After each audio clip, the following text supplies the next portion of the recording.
예, 이 시간 함께할 말씀은 지난 금요일에 이어서 주신 말씀을 함께 나누고자 합니다.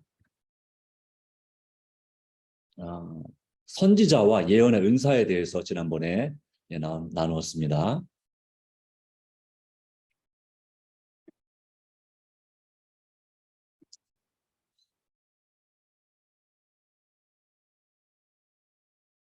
자, 선지자와 예언의 은사에서 하나님께서 이 교회에 많은 선지자들을 주셨는데 구약 시대에도 주셨고 신약 시대에도 주셨고 그리고 언제도 주셨습니까? 이 시대, 이 신약 시대 이후 기독교 시대에도 하나님께서 선지자를 주셨고 또 이 마지막 시대에도 하나님께서 선지자를 주신다. 그리고 예언의 은사, 선지자라고 불리기도 하고 또 예언의 은사라고도 하죠. 예언의 선물을 주신다고 하는 것입니다.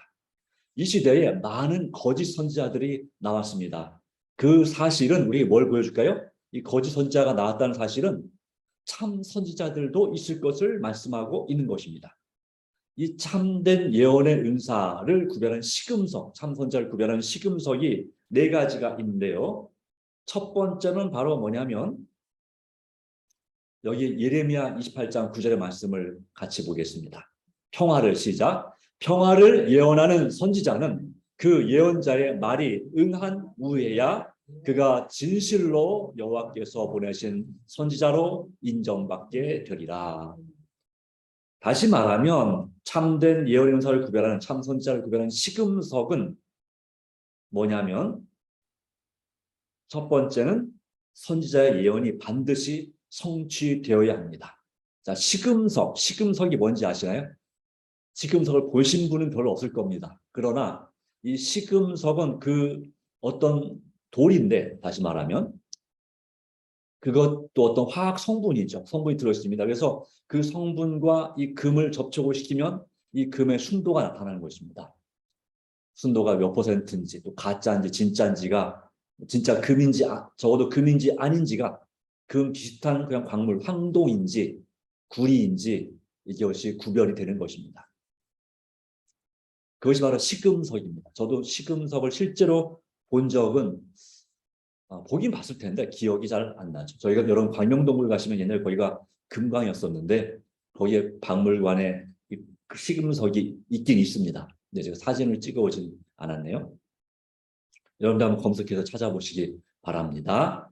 자, 중요한 것은 바로 선지자, 참된 예언 은사를 구별하는 그런 중요한 기초들, 증거가 될 만한 그런 것들이 있는데 첫 번째는 반드시 뭐가 성취되어야 된다고요? 뭐가? 그 선지자의 예언이 성취되어야 참 선지자이다라고 하는 것입니다. 이거 첫 번째 조건입니다. 그런데 첫 번째 조건만 맞으면 다 참 선지자일까요? 거짓 선지자도 예언을 성취할 수 있을까요? 예언하고 이루어질 수 있을까요? 예, 성경은 예라고 말합니다. 거짓 선지자도 이적을 행할 수 있나요? 마치 엘리사가 했던 것처럼 엘리야가 했던 것처럼 그런 이적을 행할 수 있나요? 가능합니다. 그러게 신명기나 출애굽기 민수기에 이 거짓 선지자가 일어나서 하나님이 세우지 않은 선지자가 일어나서 너희를 시험할 것인데 이적과 기사를 행하면서 또 예언을 하면서 그러면서 말하기를 다른 신을 섬기자 하나님이 아닌 다른 신을 섬기자면 너희가 그들을 용납하지 말고 바로 쫓아내거나 죽이라고 말하고 있어요. 그러니까 그처럼 이적을 행하는 거짓 선지자, 능력을 행하는 선지자가 있는데 다른 신을 섬기자고 말하는 선지자는 참 선지자입니까? 적어도 하나님의 선지자가 아닌 거죠. 뭐 바알 선지자든지 아세라 선지자든지 다른 신을 섬기는 선지자인 것입니다. 그 신들도 능력이 있습니까? 약간은 있습니다. 초능력이 있습니다. 초인적인 능력. 증거가 있나요? 그들이 초인적인 능력이 있다는? 아무 능력이 없으면 누가 그들을 신으로 믿겠습니까? 있으니까 믿죠. 우리나라의 용한 점쟁이도 신기가 정말 신이 내리면 과거를 정확하게 맞춥니까? 못 맞춥니까? 예. 그 시우담비란 그 예명을 가진 전에 우리 재림교회를 개종한 한번 몇 번 나왔었죠. 무당이었다가 재림교회를 개종하신 분 있어요. 네. 그런데 그분이 그랬어요.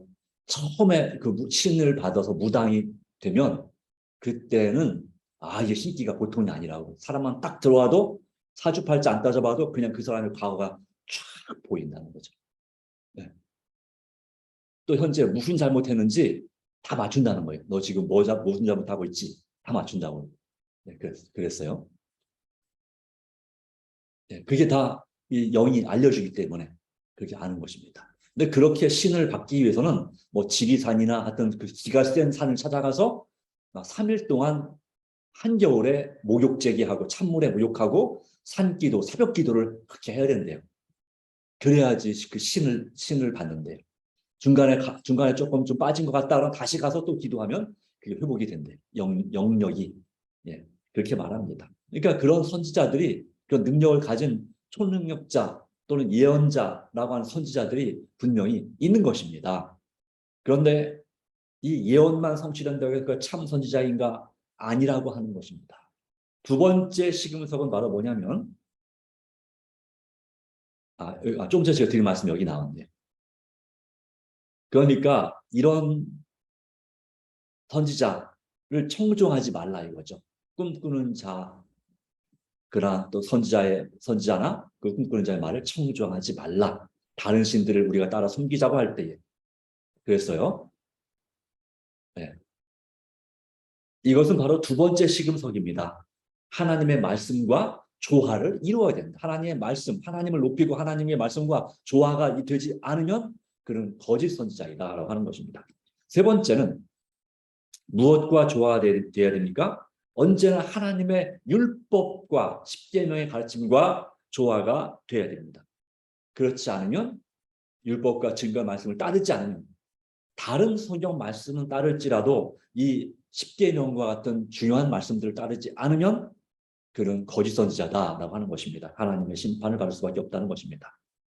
하나 더 한다면 뭐냐면 이제 그 품성이 삶의 모습이 마태복음 7장에 있는 말씀처럼 노략질하는 일이다. 그 열매로 그들을 아니다. 열매가 좋지 않은 것입니다. 그 삶의 모습이 아름답지 못하고 비리를 저지르고 또 음란하고 또 그리고 돈만 밝히고 막 이런 거예요. 그리고 돈을 주지 않으면 막 저주하고 이런 선지자가 예레미야 선지자 당시에도 있었습니다. 그리고 하나 더해서 예수께서 하나님의 아들이심을 또 하나님이심을 그리스도로 오신 분이심을 인정하는 선지자가 참 선지자다라고 했습니다. 그런 모습에서 우리는 이제 참 선지자를 구별하는 시금석을 4가지를 또 하나 더해서 5가지를 봤습니다. 이 5가지가 다 맞아야 딱 맞아 떨어져야 그가 참 선지자지 그 중에 하나라도 안 맞고 다르면 틀리면 그는 참 선지자가 아니라고 하는 것입니다.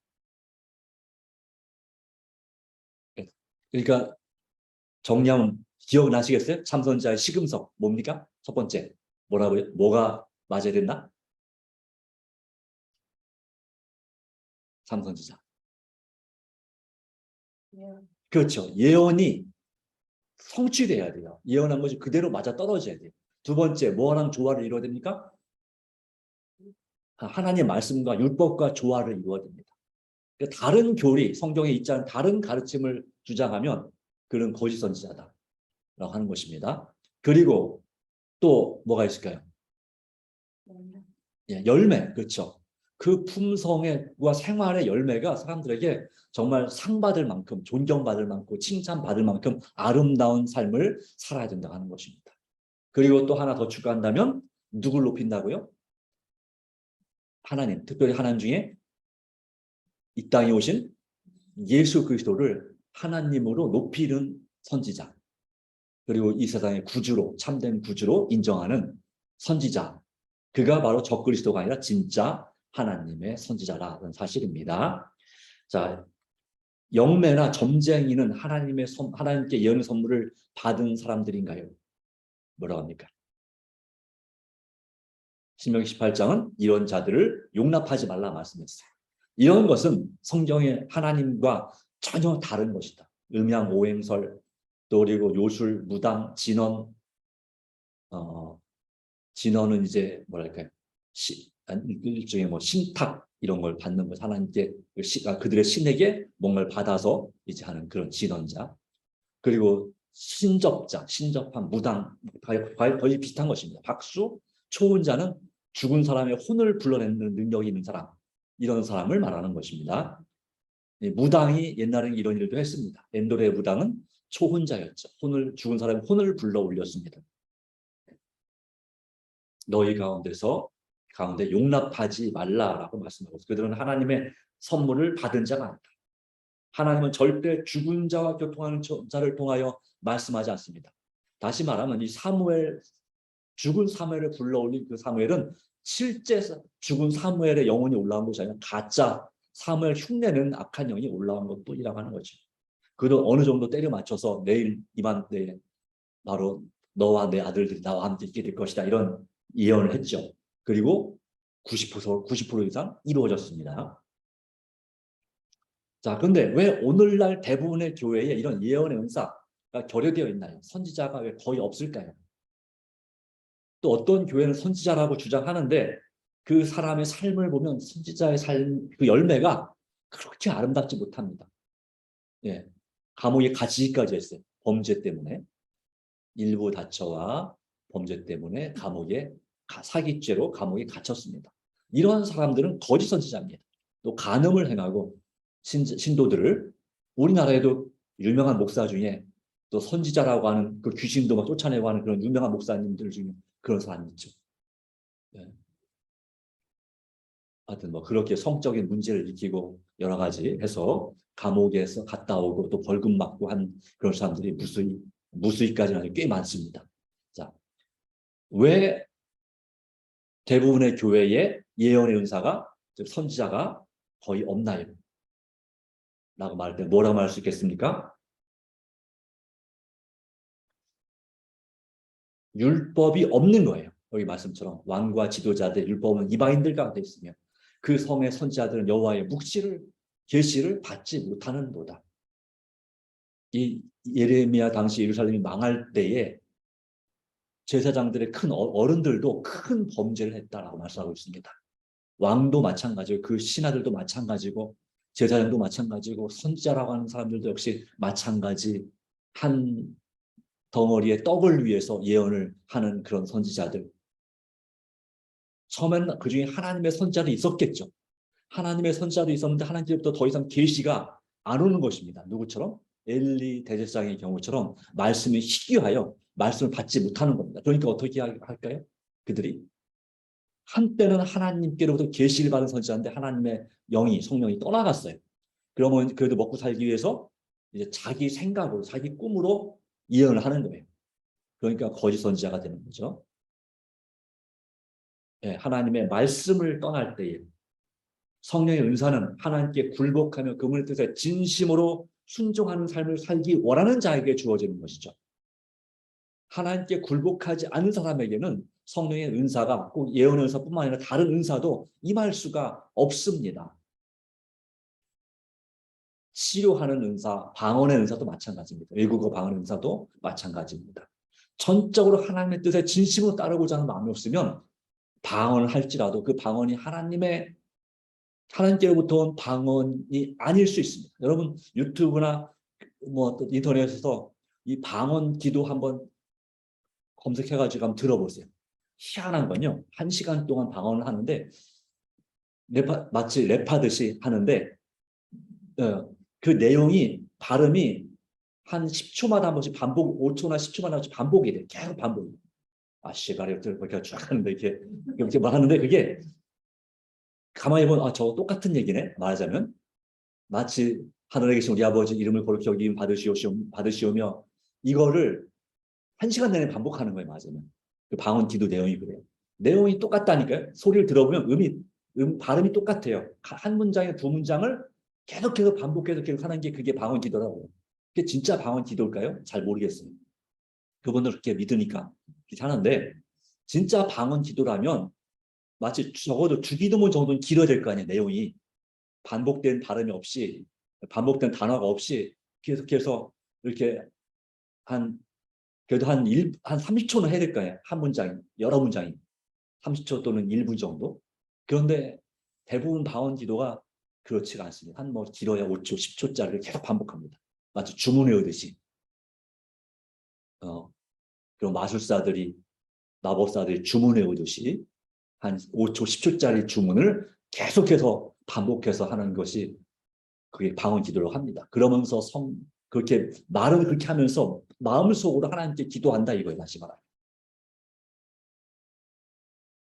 마참 불교에서 말하는 그 나무아미탑을 관세음보살 그걸 계속 반복하잖아요. 그리고 또 어디입니까? 저기 그 남묘랑인데 마치 벌이 오는 것 같아요. 네. 그런데 그렇게 반복해서 계속 주문해 오듯이 하면서 속으로 자기가 드리고 싶은 기도를 한다는 거예요. 근데 꼭 그렇게 방언 기도를 해야 되나요? 그렇게 기도해야 되나요? 꼭 그렇게?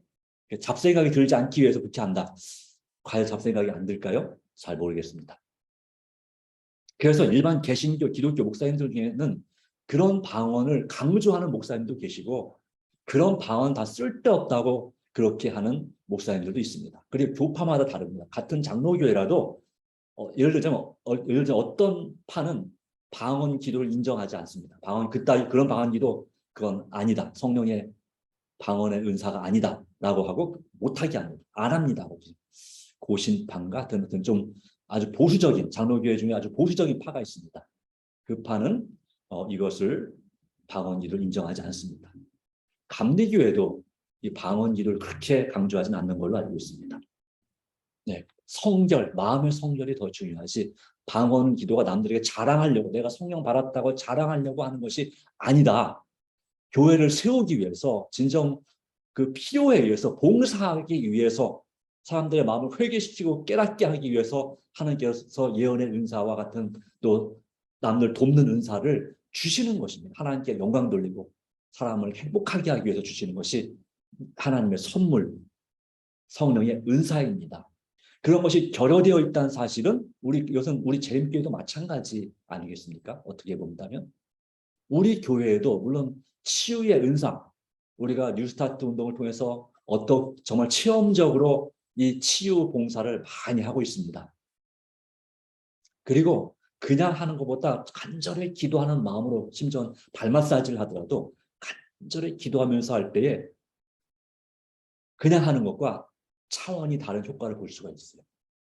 하나님께서 역사하십니다. 또 방언, 우리 재림교회는 외국어 방언을 중요시합니다. 이 외국에서 복음을 전할 때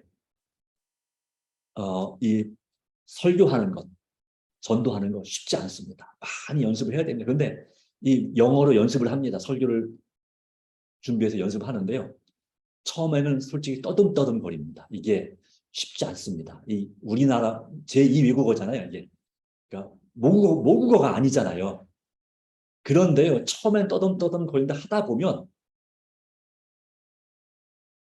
아주 자연스럽게 또 막 열정적으로 설교할 수가 있게 됩니다. 저도 이 필리핀에서 유학해서 하면서 공부하면서 교도소에 가서 말씀을 전했었고, 그리고 또 이제 그 천명 선교사 훈련은 본부에서 금요일 날 한번 설교를 한 적이 있었습니다. 영어로.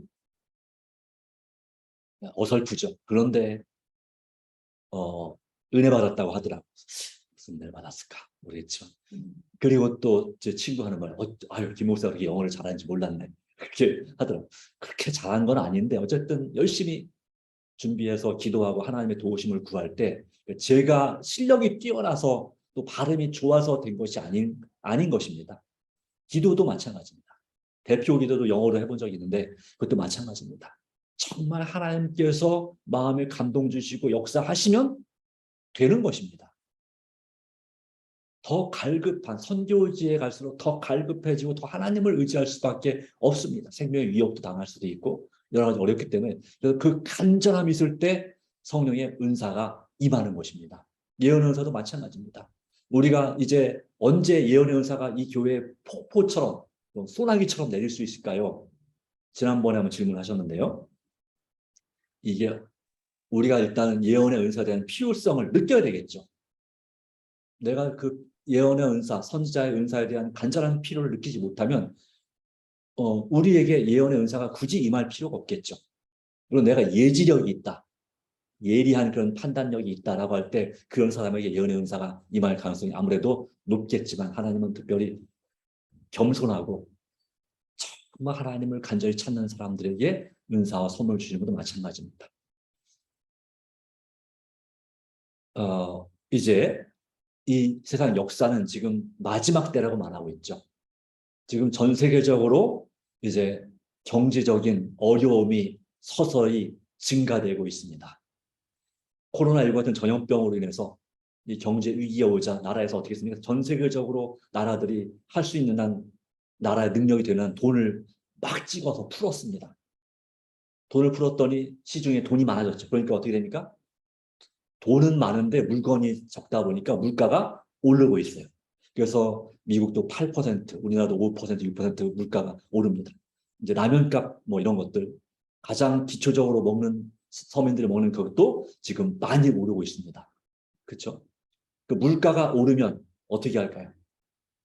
물가를 잡기 위해서 금리를 올립니다. 그러니까 이자를 더 많이 내야 되는 거죠. 네. 그러니까 이자율이 올라가는 것이 금리가 올라가면. 그래서 우리나라도 현재 뭐 한 2%, 2.5%거든요. 근데 정부에서 2.5% 금융감독원에서 2.5% 발표하면 또 한국은행에서 발표하면 그 시중 남은 은행들 점점 그 외에 더 올라갑니다. 막 3%, 4% 올라가는 거죠. 더 올라갑니다. 5% 올라가고 이렇게 됩니다. 네. 그러면 이제 빚을 내서 뭐 땅을 샀든지 집을 샀든지 주식에 투자했든지 이런 사람은 어떻게 될까요? 그 빚을 갚기 위해 더 힘들어지는 것이죠. 그러면 점점 경제가 더 힘들어지고 하다 보니까 사람들이 돈을 아끼기 시작합니다. 그러면서 인플레이션에서 이제 스태그플레이션, 뭐 디플레이션 이렇게 되면 경제가 갑자기 어느 순간 확 주저앉는 일이 이제 이 현재 거품이 이 부동산도 현재 보통 2008년도 금융위기 때 부동산이 그 13%가 더 거품이 있었는데 지금 현재는 19%라고 합니다. 근데 우리나라 적정 한 10%가 적정인데 이 거품이 많이 낀 거예요. 그 거품이 확 꺼지면 사람들이 엄청난 손해를 보게 되겠죠. 그래서 이 경제적인 큰 위기가 어떤 한 나라가 확 무너지면 연쇄적으로 다른 나라들도 같이 무너지게 됩니다. 그러면 세계 경제 대공황이 오게 되고 경제 질서가 뒤집혀 버립니다. 그러면 어떻게 될까요? 이제 그리고 또 지구 온난화 때문에 식량 문제가 아주 심각한 위기가 점점 갈수록 꿀벌들이 이 식물을 수정시키는데 가장 큰 역할을 하는 꿀벌들이 양봉들이 우리나라도 막 50% 이상 죽어나갔어요. 어떤 나라는 80% 이상 죽습니다. 그러면 이, 이 곡식들이 열매를 이제 수정이 안 되니까 많이 못 맺는 거죠. 또 기상이변 때문에 뭐 엄청난 가뭄이나 홍수 때문에 또 그렇고 그러다 이런저런 이유로 식량이 30에서 50%가 감소가 됩니다. 중국도 마찬가지입니다. 이미 중국도 한 30%가 감소될 걸로 예상되고 있습니다. 제일 많은 식량을 필요로 하고 식량을 많이 수입하는 나라가 중국인데 중국에 수입하면 가난한 나라들은 식량을 구하고 싶어도 아주 비싼 값에 얼마 못 구하는 거죠. 그러다 보면 식량 대란이 일어나면 국민들이 어떻게 될까요? 견디다 못해서 또 일자리도 이제 경제가 어려우니까 일자리도 없어 점점 줄어들어요. 일자리는 없지 식량도 구하기 어렵지 그럼 어떻게 할까요? 데모하겠죠. 우리에게 먹을 걸 달라. 일자리를 달라. 그런데 답이 별로 없어요. 정부에서 할 게 별로 없어요. 그럼 어떻게 될까요? 나중에는 데모가 점점 심해집니다. 그걸 이제 강제로 진압하고 하다 보면 이제 나라가 극도로 혼란스러워지죠. 그리고 또 그것이 그냥 한 나라의 문제가 아니라 나라끼리 분쟁이 돼서 이제 전쟁이 일어나게 됩니다. 그런 전 세계가 혼란에 휩싸이게 됩니다. 그러면서 이 사단은 이제 비밀적인 조직들을 통해서 경제를 확 틀어잡고 그 다음에 그 사람의 목구멍을 틀어잡고서 이제는 우리 말을 따르지 않으면 더 이상 먹고 사는 건 없다라고 선포하게 되는 거죠. 그러면서 짐승의 표를 이제 발효시키는 것입니다. 법적인 강제로 국가적인 그런 법령으로 이제 이 짐승의 표가 이제 일요일이죠. 법으로 강요된 일요일인데 그것이 이제 선포가 되면 아마도 미국에서부터 그것이 시작이 될 텐데 미국에서 그것이 시작되면 아마 빠르면 며칠 길면 몇 개월 내로 전 세계로 쫙 퍼져나갑니다. 그러기 위해서 지금 사전 작업 그 모든 나라를 미국의 영향력 아래 두기 위해서 지금 미국이 점점 힘을 발휘하고 있고 그 예언의 성취는 결국은 모든 전 세계가 미국의 손아귀 안에 그리고 이 천주 교회의 손아귀 안에 딱 잡히게 되는 것이죠. 경제권을 붙잡고 있으니까 답이 안 나옵니다. 네. 미국과 중국 사이의 그 경제 전쟁, 무역 전쟁도 결국은 누구의 승리로 끝날 것 같습니까? 사람들은 중국의 승리를 점치지만 그러나 전문가들은 미국이 훨씬 더 유리하다고 그렇게 얘기하고 있습니다. 결국은 미국이 중국의 돈을 다 빼가면서 중국이 주지 않게 될 것이다. 중국은 미국과 달리 수많은 사회적, 경제적 문제가 정말 문제투성입니다. 중국은 마치 모래성과 같습니다. 지금은 튼튼해 보이지만 모래성은 어느 순간 어떻습니까? 멀쩡해 보이다가 밀물이 들어오면 무너져 버리죠. 그렇습니다. 그래서 이렇게 강제적으로 일요일 법령이 선포가 되면 즉 짐승의 표를 강제로 받게 만들게 되면 이것이 짐승의 표라는 사실을 알고 있는 교회는 어느 교회뿐입니까? 제7일 안식일 예수재림 교회뿐입니다. 하나님의 교회가 할 수 있을까요? 그럴 수도 있을지 모르지만 그러나 그 교회는 이 모든 예언을 어느 쪽으로 몰아가냐면 하나님 아버지 어머니 그들이 주장하는 인간 하나님 아버지 어머니로 몰아가기 때문에 그들 역시 한계가 있습니다.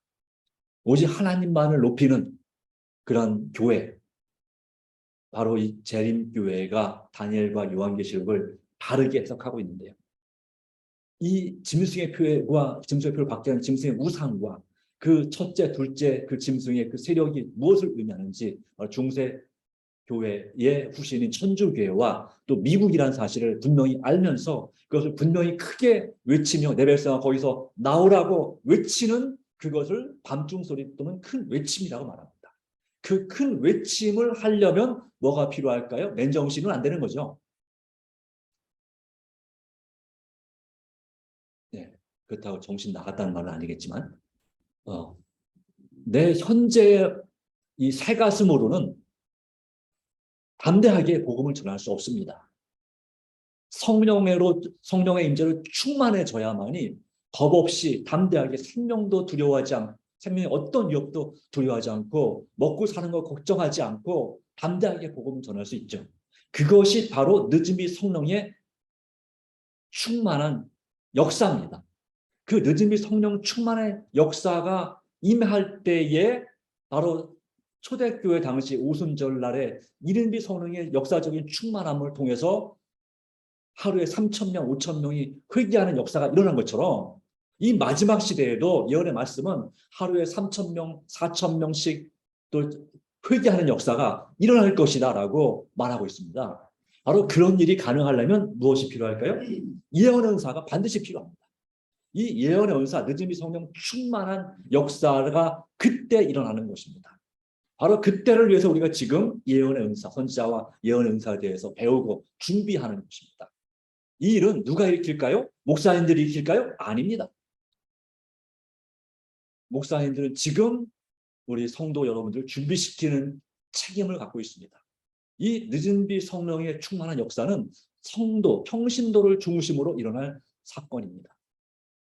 다시 말하면 우리 집사님들이 중심이 돼서 이 사역을, 이 역사를 이루게 되고 주님 재림을 준비하는 이 은혜의 시기를 끝내는 일을 하게 되는 것입니다. 바로 그 일을 위해서 누가 준비해야 된다고요? 우리가 준비돼야 됩니다. 성경 예언처럼 나이 든 집사님이든 장년 집사님이든 젊은 청년 집사님이든 청년들이 이 마지막 때에 예언을 보고 이상을 볼 것이다. 예언을 하고 이상을 볼 것이다 했단 말입니다. 그 말씀이 성취된다 이것입니다. 그런데 지금 우리 마음에서 하나님 말씀이 충만하지 못하고 주님과 기도와 말씀으로 동행하지 못하기 때문에 우리 마음에 이런 성령의 충만한 늦음이 성령 충만을 위한 준비조차도 제대로 되지 않고 있다고 하는 것이죠. 매일매일 늦음이 성령 충만을 받으려면 먼저 이것은 역사적인 성령 충만입니다. 그러니까 이른비 성령이 초대교회가 시작될 때 이른비 성령의 역사가 일어났던 것처럼 이제 이 늦은비 성령 충만은 마지막 예수님 재림 직전에 일어나는 역사적인 사건입니다. 그런데 그 전에 뭐가 필요하다고? 개인적인 성령 충만이 필요합니다. 성령의 침례가 필요합니다. 예수님을 만나는 경험, 성령의 침례를 받는 것이 예수님 만나는 경험이죠. 주님을 통해서 말씀을 통해서 큰 깨달음을 얻는 것이 바로 성령 침례, 내 가슴이 뜨거워지고 진정으로 회개하는 마음이 충만해지는 그런 것이 바로 성령의 침례를 받는 것입니다. 성령의 침례를 받고 그 다음 뭐가 필요할까요? 날마다 성령 충만.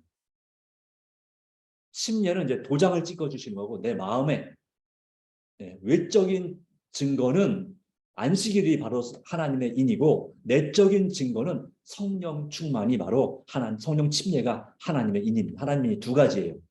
내적인 인, 외적인 인이 있어요. 도장이 두 개입니다. 네. 둘 다 이마에 받는 건 사실이지만 안식일도 그러니까 형식적으로 제7일 토요일만 그냥 시간만 지킨다고 해서 안식일을 하나님의 인을 받았다고 말할 수 있을까요?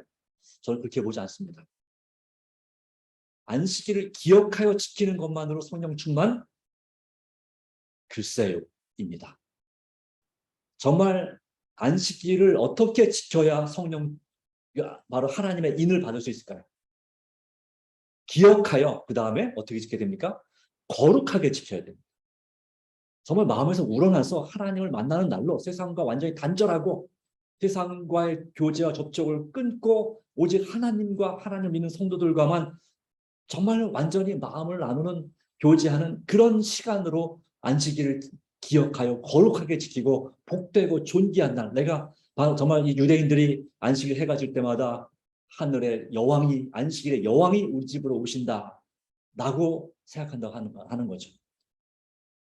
안식일 하루만큼은 안식일에 여왕님을 모시고 사는 그런 느낌으로 우리가 우리 집에 귀한 손님 바로 예수님께서 우리 안에 오신 그런 확신과 임재를 가지고 안식일을 지킨다면 정말 얼마나 복되고 존귀한 날이 될까요? 보람 있는 날이 될까요?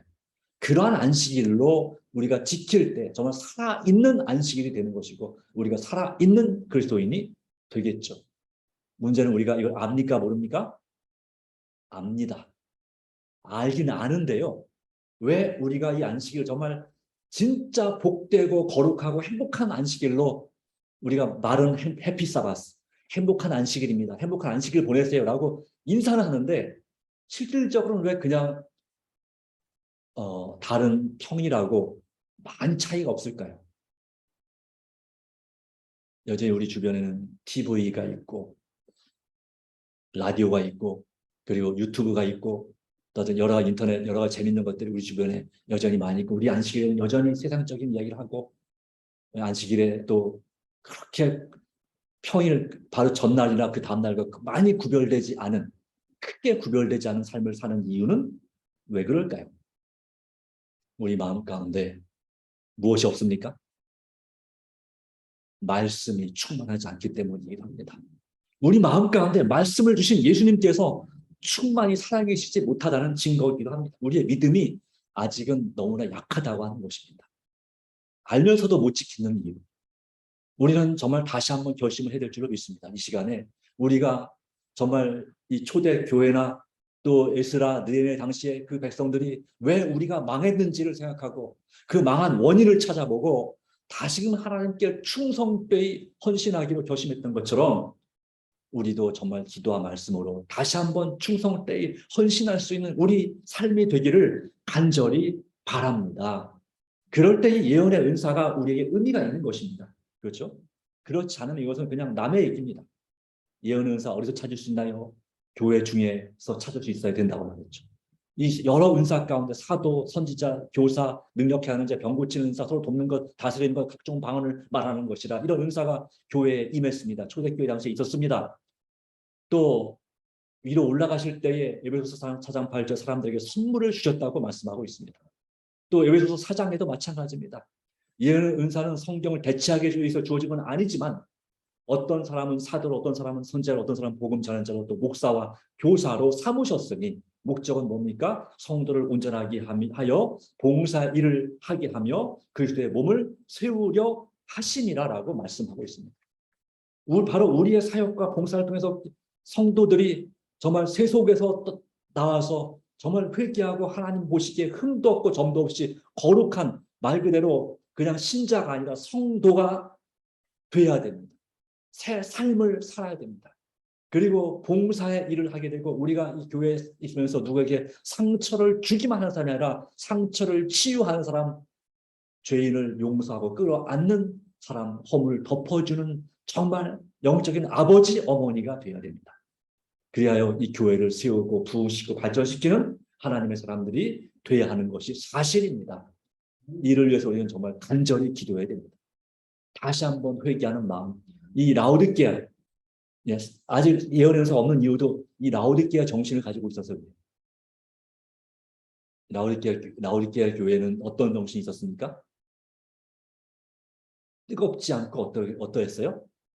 뜨뜻 미지근해. 자, 왜 뜨뜻 미지근해졌을까요? 라오디게아를 성지순례를 가봤습니다. 예. 갔는데 거기부터 이제 라오디게아가 보이는 곳에 한 4km 정도 북쪽으로 히에라 볼리라고 하는 하얀 언덕이 있어요. 왜 하얘지면 유황 때문에 그 유황 온천이 흘러나오는데 그 물 때문에 물이 층층층 이렇게 마치 그 계단식 논처럼 층층대로 이렇게 물이 흘러나오는데 거기 물은 좀 뜨끈뜨끈해요. 저기 우리 저기 목욕탕에 사우나실만큼 아니죠. 그 열탕 있잖아요. 42도. 그 정도 처음엔 뜨거워서 뜨거워 이렇게 한다니까요. 그렇게 뜨끈뜨끈해요. 근데 그 물이 흘러서 4km를 흘러가면 그 물이 어떻게 정상이에요? 얼마나 식을까요? 예. 근데 그냥 뜨거운 물이 그대로 가면 4km 간다고 해서 뜨거운 물이 계속 연결되기 때문에 그렇게 식지 않습니다. 뭐 많이 식어야 그래도 체온보다는 뜨겁습니다. 38도 정도 되겠죠, 그죠?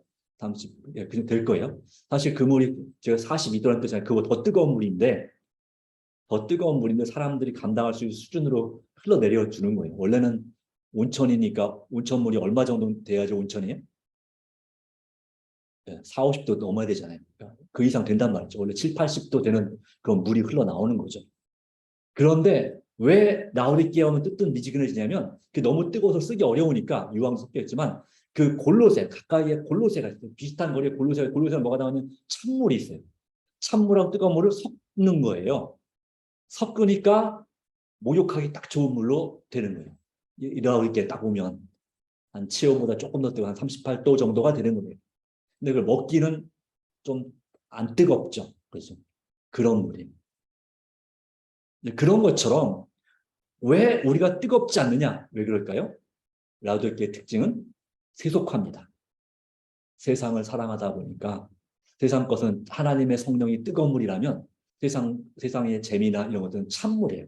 그러니까 자꾸 우리가 마음으로는 뜨거운 물, 성령 충만을 원하지만 자꾸 나도 모르게 성령 충만해야지. 딱 돌아서 갖고 찬물, 이 재밌는 거, 이게 그래서 자꾸 섞는 거예요. 우리 마음에. 그러니까 우리가 뜨거워지기는 쉽지만 뜨거워질 수가 없다. 하는 것입니다. 그러나 이제 이 마지막 시대의 교회 하나님께서 예언의 은사를 주셔서 전 세계적인 운동을 일으킬 것입니다. 새 천사의 기별, 특별히 셋째 천사의 기별을 전파할 것입니다.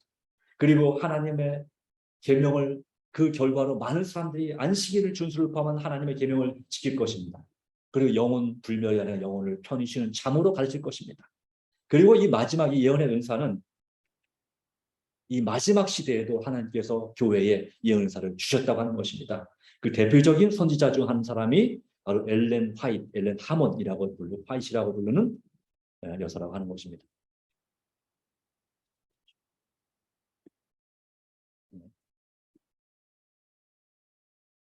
어, 이 여자 엘렌 화이트 여사는 코가 보시면 이 미국 사람 치고는 코가 낮습니다. 마치 동양 사람 같아요. 동양 사람 코처럼 낮아요. 왜 그럴까요? 아시죠? 초등학교 4학년 때 친구하더니 돌에 코를 정통으로 맞아서 코가 주저앉았어요. 코뼈가 주저앉았어요. 그래서 폐가 반이나 썩는 그 고통 가운데 아주 병약한 소녀였지만 10대 청소년 때 그가 최초의 계시를 받을 때가 16살인가 그랬는데 바로 그 어린 나이에도 정말로 뜨거운 신앙으로 하나님을 사모하고 예수님의 재림을 정말 간절히 사모한 소녀였어요. 바로 그에게 성령의 역사, 선지자의 예언의 은사가 임한 것입니다. 처음에는 거절했습니다. 나 같은 여자가 어떻게 일을 할 수 있겠습니다. 못하겠습니다. 그런데 네가 이것을 계속 거절하면 이 예언의 은사가 다른 사람에게로 옮겨질 것이다 말할 때 그때 그가 그러면 제가 부족하지만 믿음으로 전하겠습니다. 라고 해서 이 예언의 은사를 받게 된 것입니다. 그 앞에 두 명의 이분보다 훨씬 더 훌륭한 존경받는 지도자, 장로님 중에 예언의 은사를 받을 수 있는 기회가 주어졌었습니다. 그런데 그들이 거절했습니다. 세 번째 거절하니까 하나님께서 그럼 딴 사람에게 너보다 더 약하지만 더 믿음 있는 자에게 주겠다 해서 넘어갔어요. 그때서야 예언을 해보려고 했더니 아무 생각도 안 나더라. 이런 말이 있죠. 그렇습니다. 하나님께서 우리에게 예언의 은사를 주실 때 거절하지 맙시다. 성령의 은사를 주실 때 우리가 믿음으로 받아들입시다. 이 엘렌 G 화이트 여사는 70년의 사역을 통한 건강, 자녀 교육, 그리고 그리스도인 삶과 성경에 관하여 기록했고 또 성과 악의 역사, 대쟁투 역사에 관하여 아주 자세하게 기록하였습니다. 특별히 그중에 정로의 계단, 이 생의 빛이라는 책은 165개 이상의 언어로 번역되었고 또한 그가 쓴 책은 수천만 권이 출판되었고 특별히 이 엘렌 화이트의 그 삶은 아까 처음에 보여줬던 그 선지자의 4가지 시금석, 5가지 그 시금석 잃지 않은 그런 삶을 살았습니다. 그의 예언이 성취되었고 마지막으로 그의 인생이 그가 죽게 됐을 때 지역 신문에서 정말 그 죽음을 애도할 만큼 우리의 존경받는 우리 어머니요 또한 우리의 이웃 어르신인 여성의 삶에 정말 표상이 될 만한 이런 분이 돌아가셨다고 애도하는 장면이 있습니다. 그분들은 우리 재림교인이 아닙니다. 그 편집자들은.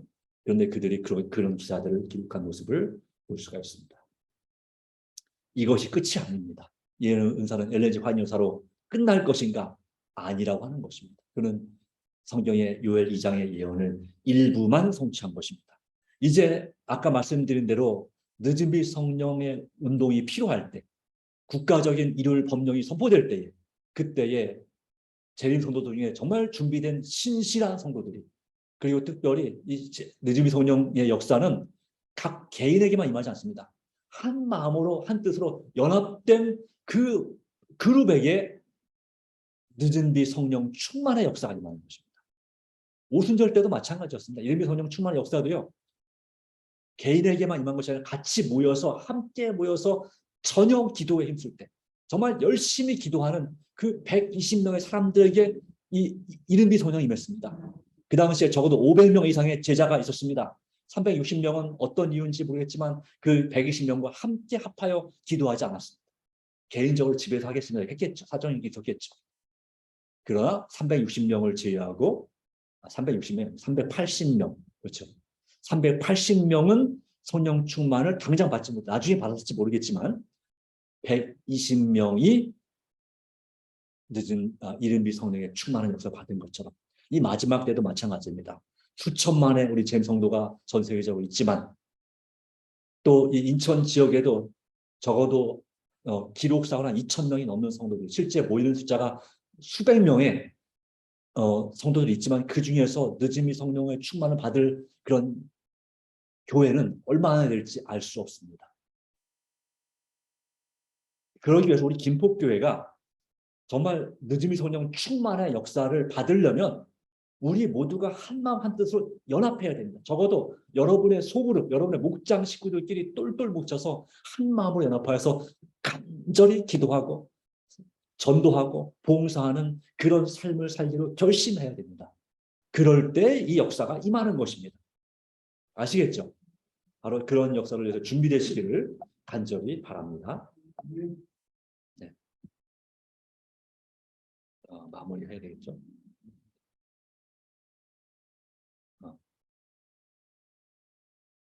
자, 이 영적 의사 엘렌 G 화이트는 선지자이지만 자신을 결코 높이지 않았습니다. 그리고 그의 글은 성경보다 더 권위가 낮은 권위를 갖는다고 분명히 자신도 강조했습니다. 하나님께서 세상의 빛과 진리를 주시기 위해서 그를 사용하셨습니다. 그가 진짜 참 선지자인지 알 수 있는 비결 중에 하나는 그의 글을, 그의 자서전이나 또한 그가 쓴 이 책들을 직접 읽어보는 것입니다. 치료봉사, 건강에 관한 기별, 또 가정과 재림신도의 가정, 또 좋은 음식, 올바른 식사인 식사와 음식에 관한 권면, 또 각실의 대제도 총서, 그리고 생애의 빛, 이런 책들을 읽어볼 때 어떻게 이런 글을 쓸 수가 있나? 이건 정말 성령의 감동을 된 책이라는 사실을 인정하지 않을 수가 없습니다. 인정할 수밖에 없습니다. 그렇습니다. 자, 이 요엘 2장 28절 29절의 말씀이 그 후에 내가 내 영을 만민에게 부어주리니 너희 자녀들이 장래일을 말할 것이며 너희 늙은이는 꿈을 꾸며 너희 젊은이는 이상을 볼 것이며 그때 내가 또 내 영을 남종과 여종에게 부어줄 것이며 어떤 이 말씀이 오늘 우리 삶에서 이루어지기를 간절히 바랍니다. 교리는 성경에서 비롯된 것이죠. 그리고 예언의 은사에서 온 것입니다. 마태복음 4장 4절 말씀 같이 읽겠습니다. 시작. 예수께서 대답하여 이르시되 기록되었으되 사람이 떡으로만 살 것이 아니요 하나님의 입으로부터 나오는 모든 말씀으로 살 것이라 하였느니라. 우리는 이 성령의 은사를 받기 위해서, 예언의 은사를 받기 위해서 성경 말씀으로 돌아가야 합니다. 날마다 말씀을 읽고 묵상하고 암송하시기를 간절히 바랍니다. 말씀을 통해서 우리 하나님을, 예수님을 만나고 그분과 동행하는 삶을 살기를 간절히 바랍니다. 이것이 오늘 주님께서 주시는 우리가 어떠한 사람이 되어야 될지 마땅한지에 대한 주시는 교훈입니다. 이 말씀으로 승리하시는 하나님의 자녀들이 되기를 간절히 바랍니다. 주기도했습니다. 하나님 아버지, 오늘 우리에게 선지자의 은사와 예언의 선물에 대하여, 선지자와 예언의 은사에 대하여 말씀해 주신 은혜를 인하여 감사를 드립니다. 오 주님, 우리가 정말로 주님 안에서 느드미 성령 충만한 역사의 그 큰 외침에 참여해야 될 것을 말씀하셨습니다. 그런데 우리가 이를 위한 준비로서의 이른비 성령을 받지 못하고 있지는 않는지, 성령의 침례를 우리가 받았을 텐데 왜 여전히 뜨뜻 미지근한 신앙관을 살고 있는지 다시 한번 생각해 보게 되었습니다. 우리가 다시 한번 말씀으로 돌아가게 하옵소서. 세상에 재밌는 것들이 참으로 많습니다. 그 우상에 빠져서, 중독에 빠져서 멸망당하지 않도록 도와주시고, 정말 주님께서 원하신 그때 준비되지 못해서 우리가 재림의 그날 주님을 기쁘게 만나지 못한 일이 없도록 도와주시기를 간절히 바랍니다. 오직 우리의 사명과 권리를 기억하고 내적인 성령의 충만과 외적인 하나님의 안식일을 기억하여 거룩히 지킴으로, 오직 믿음으로 하나님 말씀과 계명대로 순종하기로 다시 한번 굳게 결심하게 하옵소서. 말로만이 아니라 실질적으로 헌신하는 우리 삶이 되게 하여 주시옵소서. 하나님 정말 도와주시기를 간구합니다. 주님 안에서 새롭게 하시고 새 힘을 주시고 오직 주님을 의지함으로 믿음으로 살도록 도와주시옵소서. 오늘 우리 기도 가운데 역사하심을 인해 감사드립니다. 이 안식일 말로만이 아니라 실제로 주님께 주신 행복과 은혜를 체험하는 귀한 안식일 되게 하여 주시옵기를 예수님의 이름으로 간절히 기도드리옵나이다. 아멘.